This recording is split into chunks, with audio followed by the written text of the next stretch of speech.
요즘 들어 짧은 거리의 교통수단으로 전동 킥보드나 원휠을 타고 다니시는 분들이 많이 계신데요. 이 두 제품의 장점과 단점은 무엇이고, 그리고 제품을 선택할 시에 고려해야 될 사항은 무엇인지에 대해서 한번 이야기해 볼까 합니다.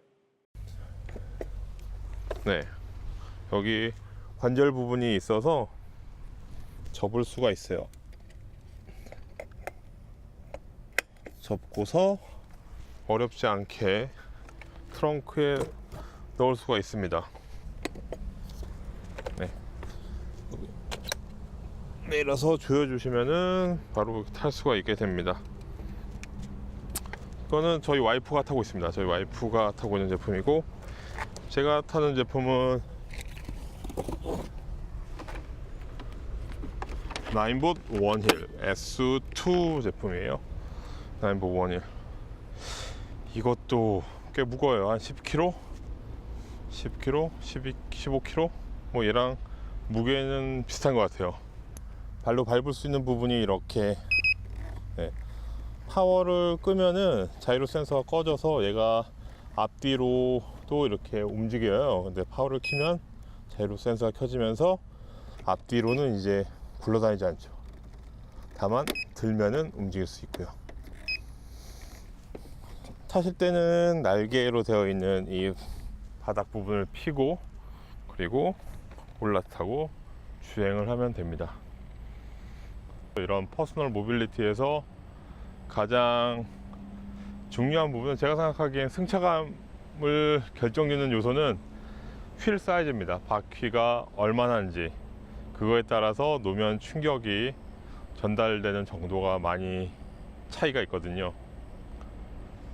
그리고 원힐의 장점이라면은 이 모든 것을 발로 조정하기 때문에 이렇게 양손이 자유로워서 물건을 들고 다닐 수 있는다든지, 물건을 들거나 아니면은 딸내미랑 같이 타는 경우에 딸내미의 킥보드나 자전거를 밀어줄 때, 이럴 때 아주 양손이 자유로운 거는, 양손이 자유롭다는 거는 아주 큰 장점이 될 수 있습니다. 이거는 배우는데 좀 시간이 걸려요. 저 같은 경우는 한 3시간 정도? 3시간 정도 이런 어디 벽이 있는 곳에서, 주차장 같은 곳에서 벽을 잡고서 많이 연습을 했어요. 이거를 쉽게 탈 수 있는 노하우를 좀 알려드리자면, 쉽게 타는 노하우를 알려드리자면, 우선 처음에 가지고 오시면 파워를 키시고, 파워를 키면 얘가 균형을 잡게 됩니다. 앞뒤로만 잡아주고 좌우로는 내가 잡아야 되겠죠. 그리고 발판을 펴시고, 처음에 탈 때가 제일 중요해요. 저는 처음에 가르쳐 준 사람이 없어서 막 이렇게 올라탔거든요. 이렇게 올라타면 균형 잡기 더 어렵겠죠. 이렇게 여유를 갖고 타려면은 여기 첫 발의 정강이 부분으로 얘를 이렇게 눌러줍니다. 눌러줘서 내가 뛰어 오를 정도의 시간을 벌어주는 거죠. 그래서 눌러주고 쑥 밀면서 올라가면 돼요. 그래서 처음에 연습하실 때는 한 다리로 얘를 잠깐 버틸 수 있도록 균형을 잡아주는 연습을 좀 해주시는 게 좋아요. 균형 잡고, 균형 잡고, 균형 잡고. 그리고 균형을 좀 잡을 수 있으면은 그 다음에 이렇게 올라타면 됩니다. 이렇게 햇살이 뜨거운 날은 정말 걸어 다니기 싫죠. 이럴 때는 트렁크에 간단하게 넣고 있다가 필요할 때 꺼내서 잠깐 타고 가고. 원힐 리뷰를 마치고요.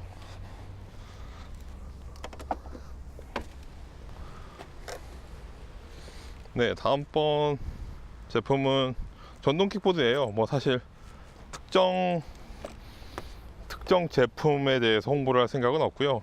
이건 저희 와이프가 타고 다니고 있는 제품이고, 집에서 와이프의 직장까지의 거리는 약 한 3km 정도 돼요. 차를 끌고 가면 주차하는 시간까지 고려해서 15분에서 20분 정도 걸리고, 이 전동 킥보드를 타고 가면은 뭐 횡단보도까지 걸리는 시간 합쳐도 채 7, 8분이면 자리까지 들어간다고 합니다.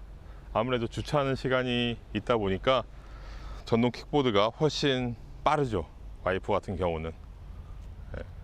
특히 지금 저는 세종시에 살고 있는데 세종시처럼 도시 규모가 이렇게 작은 데에서는 이런 전동 킥보드 제품이 아주 편하다고 볼 수 있어요. 도시 규모가 좀 크다면은 아까 제가 보여드렸던 원힐 제품, 저 제품이 대중교통과 뭐 지하철이나 버스 등에서 그냥 들고 타면 되니까 환승하기 더 편하죠. 네, 이 제품 같은 경우는 아래에 파워 버튼이 있고요. 여기 왼쪽이 브레이크, 오른쪽이 가속이 되어 있겠습니다. 여기 보면은 지금 밝아서 잘 안 보이는데 배터리가 얼마나 남았는지를 보여주는 창이 있습니다. 탈 때는 뭐 킥보드 발 브레이크도 있고요, 손 브레이크도 있습니다. 근데 손 브레이크보다는 발 브레이크 쓰는 게 갑자기 막 달리다가 손 브레이크 쓰면은 밖에 잠기면서 좀 훅 들리는, 앞으로 쏠리는 경향이 있어요. 뭐 넘어지시는 분들도 보통 이걸 세게 잡으면서 이렇게 균형이 앞으로 쏠려서 넘어지게 되는데, 그럴 바에야 발 브레이크를 잡으시면은 아무래도 균형을 좀 뒤쪽에 유지하니까 더 균형을, 브레이크 시에 균형 잡기가 더 편하실 수 있습니다. 네, 이거는 그냥 처음에 당기면 바로 가지 않고요. 네, 발로 한번 밀어주고서 네, 당기면 가게 됩니다.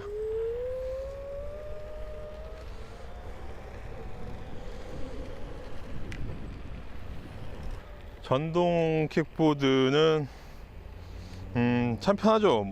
무엇보다도 누구나 금방 탈 수 있어요. 네, 금방 탈 수 있고, 위험하면 브레이크 잡고 바로 내려서 걸어갈 수도 있고, 타고 내리기가 정말 편한 대신 얘 같은 경우는 등판 능력이 좀 떨어져요. 좀 오르막이 심한 구간에서는 이렇게 타고만 갈 수 있는 게 아니라 좀 발로 이렇게 차면서 올라가야지 올라갈 수가 있어요. 이 정도까지는 괜찮고요. 정말 약간 산처럼 부릉지, 뭐 한 경사도 7, 8% 이상에서는 발을 좀 굴려줘야지 타시기 편할 겁니다. 대신에 바퀴가 작아서 약간의 균형 놓으면 충격이 좀 올라와요. 원힐 같은 경우는 바퀴가 좀 사이즈가 커서, 사이즈를 비교해 보면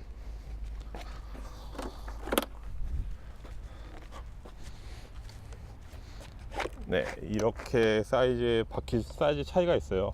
얘는 이런 작은 단차를 만났을 때, 올라갈 때 이 충격이 그대로 못 올라가거나 아니면 이렇게 튕겨지거나 네, 이럴 수도 있는 대신에 얘 같은 경우 이 정도는 이렇게 치고 올라갈 수 있을 정도의 네, 바퀴가 크다 보니까 어떤 바닥으로부터 오는 충격 그 양이 많이 다릅니다. 그래서 저 같은 경우는 이 제품을 상당히 좋아해요. 이 제품을 좋아하는데